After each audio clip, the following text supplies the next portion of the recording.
Hello everyone, myself Mr. Girish Chandra Mandke from SBNM College of D Pharmacy, Mahad. Today we deliver lecture on Parkinson's disease, that is Parkinsonism and anti-Parkinson's drugs. First we will study the introduction. Parkinsonism is a chronic neurological motor disorder characterized by progressive degeneration of dopaminergic neurons in brainstem. त्या पार्किन्सोनिझम डिसीजमध्ये काय होतं तर हे एक chronic neurological motor disorder आहे. त्याच्यामध्ये काय होतं, प्रोग्रेसिव्ह डिजनरेशन होतं डोपामिनर्जिक न्यूरॉनचं ब्रेन स्टेममध्ये. This is called as parkinsonism. Next, the aim of parkinsonism. Parkinsonism can be treated with two objectives. First objective is to overcome the deficiency of dopamine, and second aim is to antagonize acetylcholine actions by using anticholinergics.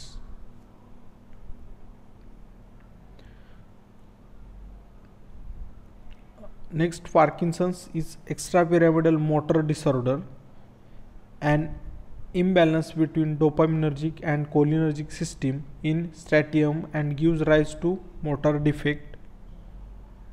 त्याच्यामध्ये काय होतं, dopaminergic आणि cholinergic सिस्टीममध्ये imbalance form होतो स्ट्रायटममध्ये, आणि त्याच्यामुळे motor defect rise होतो. Then most consistent lesion in Parkinson's disease is degeneration of neurons in substantia nigra, pars compacta and nigrostriatal tract. This results in deficiency of dopamine in the striatum, which controls muscle tone and coordinate movements. तर स्ट्रायटममध्ये डोपामिनची deficiency झाल्यामुळे स्ट्रायटम काय करतं तर जे काही muscle tone आणि movements आहेत त्याला कंट्रोल आणि कोऑर्डिनेट करण्याचं काम करतं. So next, in this picture, the condition in the normal brain is first left side is cholinergic excitation and right side is a dopaminergic inhibition. And in conditions in the Parkinson's brain, Parkinson's disease झाल्यानंतर brain मधली जी काही condition असते, first we all of you seen the normal brain condition, and second is the condition in the Parkinson's brain. आता Parkinson's डिसीजमध्ये ब्रेनची condition काय असते तर कोलिनर्जिक एक्सायटेशन लेवल डिक्रीज होते आणि डोपामिनर्जिक इनहिबिशन हे इन्क्रीज होतं इन पार्किन्सन्स डिसीजमध्ये. Then symptoms of Parkinson's disease. First is a P in parkinsonism, pill rolling tremors. Then in A means akathisia means inability to sit still, म्हणजे याच्यामध्ये आपण नीट still बसू शकत नाही. Then R means rigidity. Then K means kinesiasis. then I means unstable. N means no arm swinging in the rhythm with the legs, म्हणजे लेगच्या रिदममध्ये आपण arm swing करू शकत नाही. Then S means sialorrhoea. Then O means oculogyric crisis is the eye disorder. Then N means nervous depression. Then I means involuntary tremors येतात त्याच्यामध्ये. Then S means seborrhoea and M means masked facial expression. This is the symptoms of parkinsonism disease. Then next is a dopamine level. In this picture we have seen the dopamine levels in a normal and a Parkinson's affected neuron. त्याच्यामध्ये आपण काय बघणार आहे तर normal न्यूरॉनमध्ये dopamine level कशी आहे आणि Parkinson's affected न्यूरॉनमध्ये डोपामाइन लेवल कशी आहे.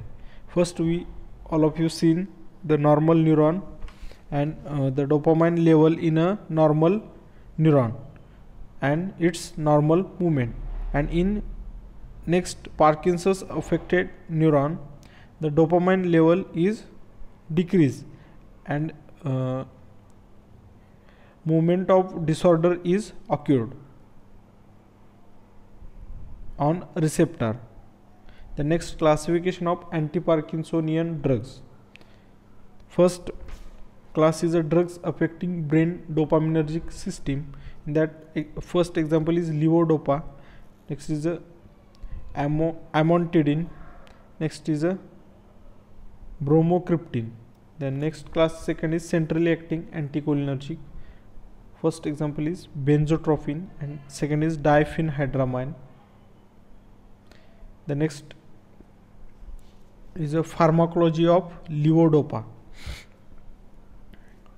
In that pharmacology of levodopa is a precursor of dopamine.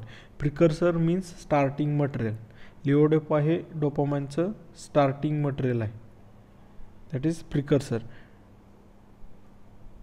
Dopamine itself doesn't cross blood brain barrier and its peripheral effects. तर डोपामाइन काय करू शकत नाही, तर ब्लड ब्रेन बॅरियर क्रॉस करू शकत नाही, त्यामुळे त्याचे पेरिफेरल इफेक्ट्स होतात.